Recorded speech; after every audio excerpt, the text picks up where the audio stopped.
Get out of there.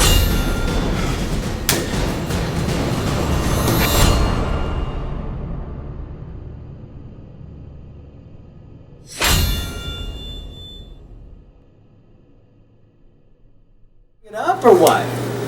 He's teaching the public. That is so big that he can't even fill the void of not knowing or not respect someone. I got these karate people, and they like, how dare you say that? How dare you say that? Are you offended? Why are you offended? Why? Because I'm lying? People lie about me all the time. I'm not offended. I laugh. One guy's online telling me that I made up my own certificates and that he's Don Rowley. Look it up. Don Rowley saying that I made up my own certificates and that they have a heavenly dog on them or something like that. I have my certificates on my fan page on Facebook. There's no Heavenly Dog Association. I don't even know what that is. I've never heard of it. People lie about me all the time. What am I going to do? Get all pissed off? How dare you lie? The reason why they're upset is because I'm telling the truth. And they don't like the truth being out there. They like the idea of perpetuating what their sensei perpetuated. I'm putting a stop to it. Here's the thing. This guy spent years trying to find what he wanted to do. I spent years trying to find what I want to do. Most of my students have. Wouldn't it be great if I could just say, hey, real quick, before you go and do that, spend years, thousands and thousands of dollars. All that dedication. Mention the money part. Holy God. All that dedication, all that time. Because as martial artists, we get very dedicated. And it doesn't even matter. Yeah. It gets to the point where it doesn't matter because Sensei told you to do it, so I'm doing it. Right? Before you do that, how about just meeting this guy, or some of my other guys who are just guys. We like to hang out. We like to enjoy each other's company. And they love martial arts just as much as you do. And when it comes to martial arts, it's a discussion. And when it comes to martial arts, it's a practice. And when it comes to martial arts, it's about questioning everything. Because this is something that's supposed to keep you alive. So you question it all. And there's no, don't question the sensei. There's only question the sensei. That's what it's about. And that's what the problem is. It's been the opposite. Don't question the sensei. Pay your dues. Don't question the sensei. See you tomorrow. Now, there was one comment, in all fairness, this one guy was questioning me, and I was just like, I'm not having it. And I don't mean to be a hypocrite, but I guess this was a little hypocritical, so I just want to explain myself. This one guy makes this comment, he's like, yeah, but what are you going to do against this? And he came up with this other thing, like, what are you going to do against this guy just like swinging haphazardly like crazy? That's fine, and we can cover that. He's like, but that video didn't say anything about it. And my response to him was, that's true, and it also didn't cover dog attacks or biological warfare, or, and I started saying, I can't cover everything in one video. And we'll make another one. Yeah, nothing wrong with that. We love those comments. Yeah, I like that. Yeah. There's a guy who's thinking. Because that's your base. What I like about Sensei is he never stops us from asking him questions. Yeah. If you have a sensei where you feel awkward to ask questions, I don't personally think you're in the right place. Sensei has always been open to every question, to every scenario. I think I asked you one time, what if we're in a car? Can we do like some kind of car defense? Like what if somebody tries to track? Because in Jersey, which was the biggest stolen car capital at one point, may still be, where I grew up. Okay. Well, people, like, I remember one mischief night, people were getting pulled out of their cars in the middle of the street, in the middle of the night. And that scared me. I was like, what would I do if that happened? And Sensei put together an entire self-defense car seminar, video. Yeah. And I mean, every scenario that you can think of that could happen in the car scenario. Right, we were. What if he tries to throw you in the trunk? What if he tries to pull you out of the car? What if there's a guy in the back seat and he jumps in at a red light? He's in the back seat and he tries punching the back of the head while you're driving. What if he pretends to be your friend? Maybe you pick up a hitchhiker because you're an idiot, and he tries strangling you from the passenger side. What if and we went through every possible scenario. And that's what a sensei should do. And I commend you for that, because you have never ever strayed from that. You're on your way to your car and you can't even get the keys in before the guy. Yeah. You know, all kinds of stuff. There was never one time where you're like, nah, we can't do that. No. Never! Okay, real famous, real horrible story. Real famous jiu-jitsu practitioner. Real famous. And this is just for those that were there, because there's a lot of famous people there. It was in Atlantic City at a well-known man's event. And I'm a fan of all these guys. Very famous jiu-jitsu practitioner. He says, this is only for those for the who were there. It's a good story, though. Can anyone come up with a scenario?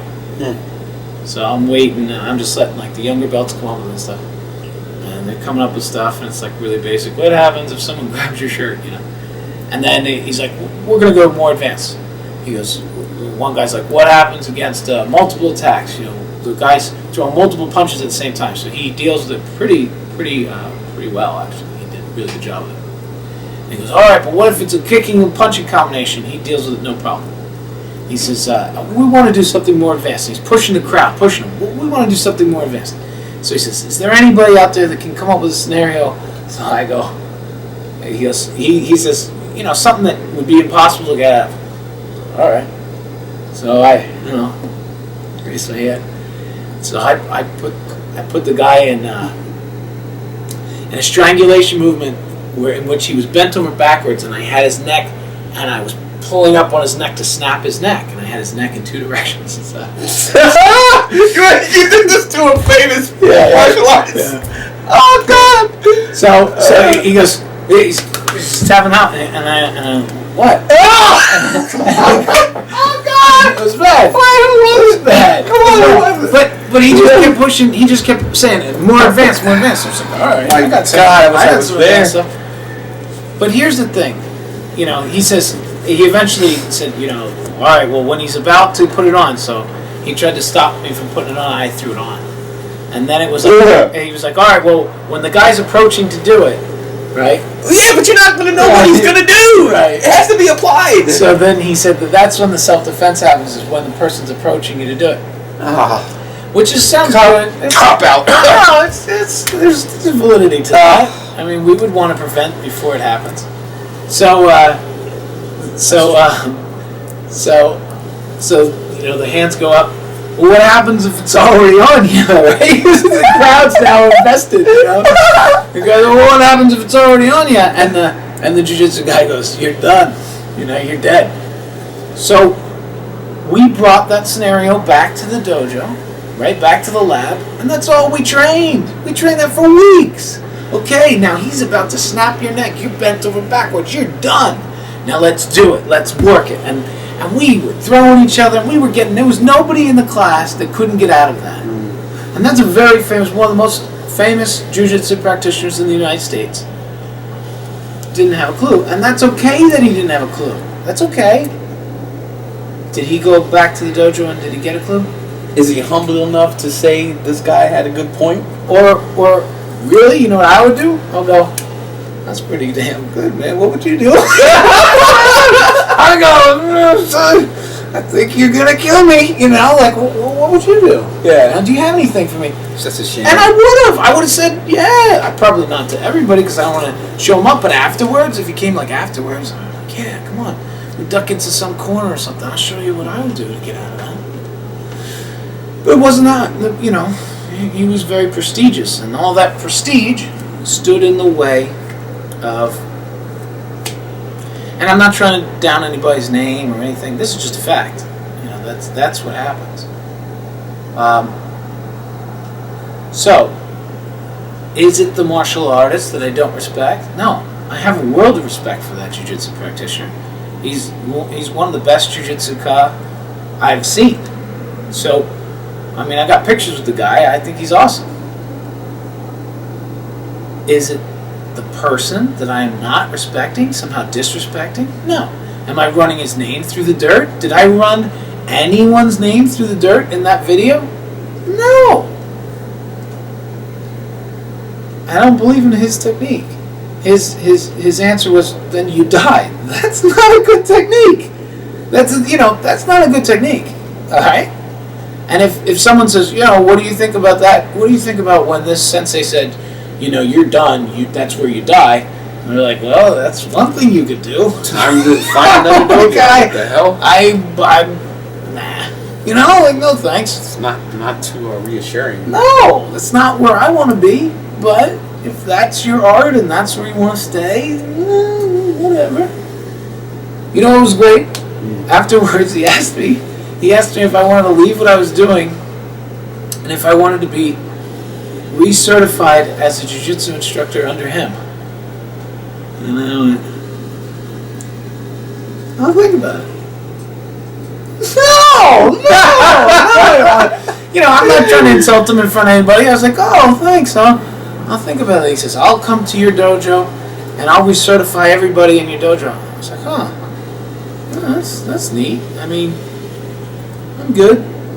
Yeah, well, whatever. Is that disrespectful, guys? Here's the thing. I don't think it's too much of a reach to state that was disrespectful. But, to tell me that, he doesn't know me, but he's going to come.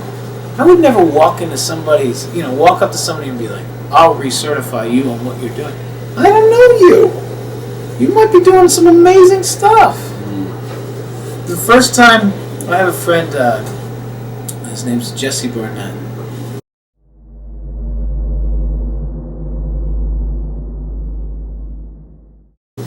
Cool guy, real cool guy. First time I met Jesse, I said, tell me about this Russian martial art that you do. What's that, crap? No, that's Israeli.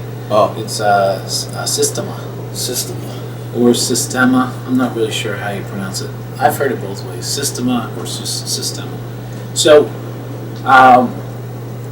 let me see it, let me understand it. And I so appreciate what he was throwing out. There are obvious differences. There are reasons why I wouldn't want to do that. But there are aspects to that I truly appreciate and that I would really like to glean more understanding. I could definitely understand more of my art if I just shut up and learn. I would understand why I do the things that I do and maybe some things that I never thought of. And there were some movements in there, in his art, that I had never thought of and that my teacher didn't teach. And I had to ask myself, why didn't my teacher teach it? Or was he unaware of it? Is there a method here that is superior? Is there a method? And I'm open enough to see that, guys. I'm not this closed-minded guy that goes, Sogobujutsu is the best, and if you don't do that, there's nothing else. I'm the guy who says, as far as I can tell, and I've been around, and look at the stuff that we're doing, and I understand why we're doing it, and there's something to this. When I see there is something to Systema, the first person I ever met that showed me that art, I was really turned off by because he was saying things that were just so ridiculous that I just couldn't get into it. But Jesse, very knowledgeable man. I think he was doing it for 15 plus years or something. Maybe 17 years, I'm not certain. But very knowledgeable man at what he was presenting. Undeniably intelligent martial arts.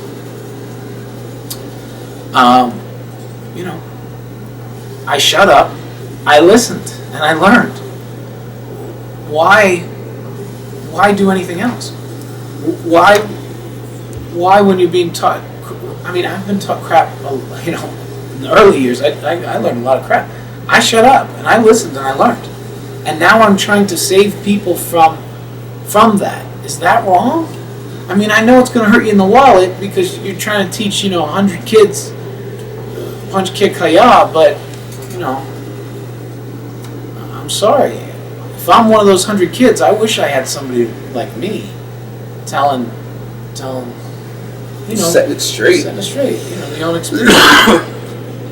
I wish too. I wish I could have started this art back when I was a kid, man. But again, it gives you an appreciation for what you do find. When you do find Sogobujutsu, totally, you appreciate it more because you've done other things. Totally. But is that necessary? Do we let them all fall into what they're doing?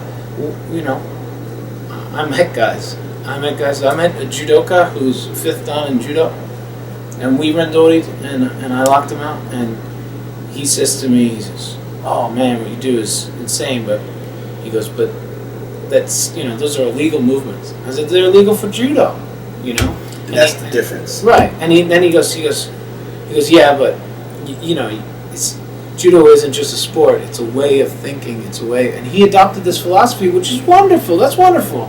That man belongs in judo. That's like forming yourself into Swiss cheese. But if that Swiss cheese is damn tasty. Yeah, but there's holes in it. Swiss cheese is good, but there's holes in it. You know what though? The holes belong in Swiss cheese. That's right.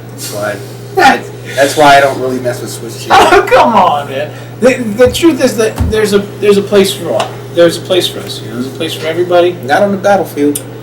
I mean, that's just my opinion. I'm not pushing the Tai Chi guys out on the battlefield. I'm not doing it. I'm like, Tai Chi dude, stay in the park. Chill out there. Hang out with the old folk. Doing your small movements, your slow movements. Well, because your body will respond in a way that it's trained. Now, unless you go in wushu. Now, wushu would be faster. It's basically Tai Chi at a really fast rate. Add gymnastics. And gymnastics. Technique of the week.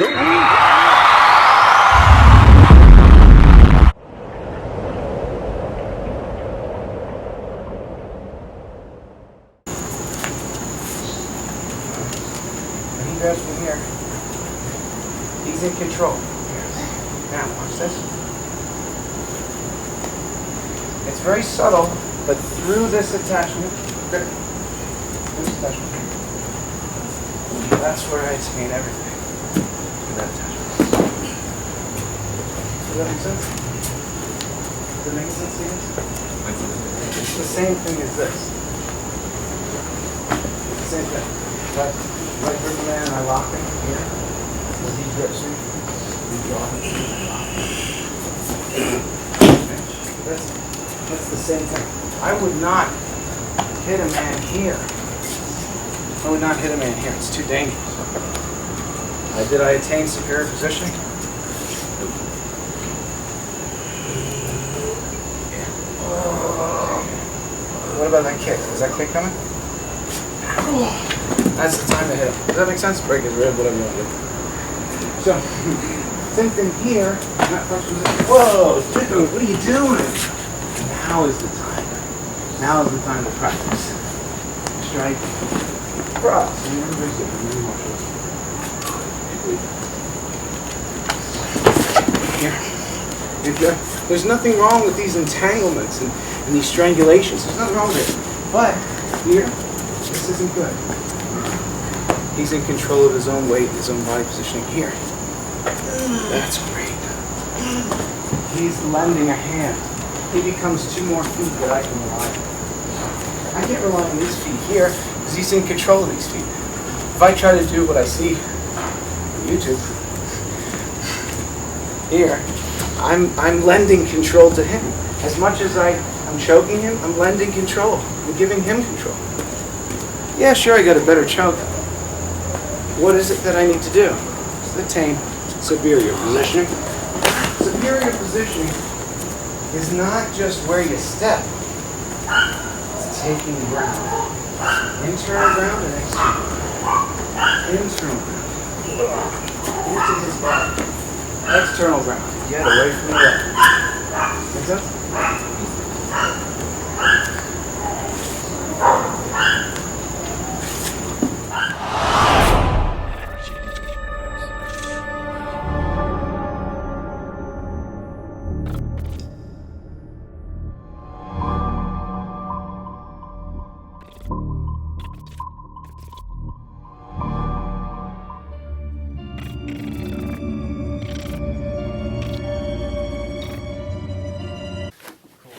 Cool, man. That's, saving people's lives at the same time wrecking people's lives, By accident.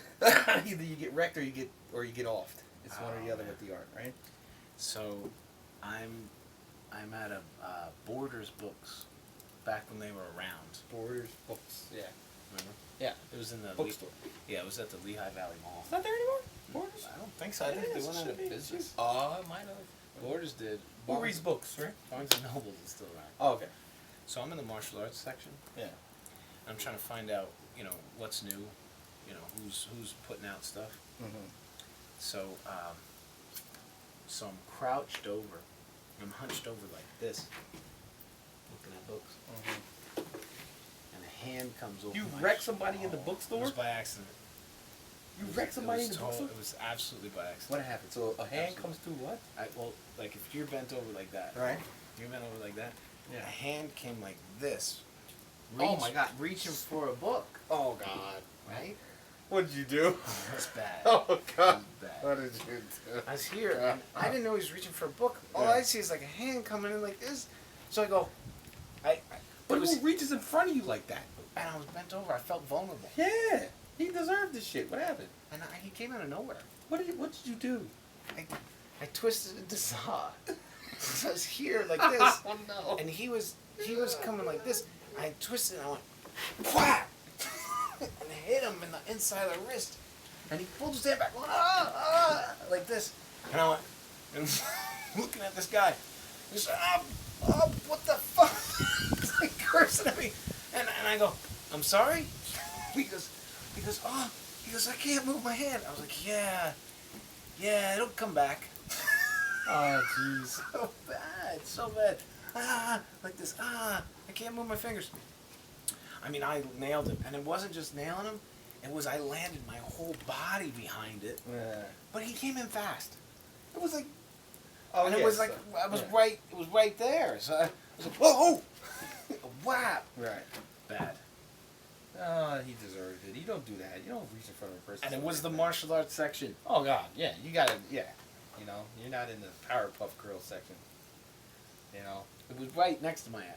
It was right next to me. Yeah, you did the right thing. I mean, your body did the right thing. It was you, bad. You reacted. You reacted bad.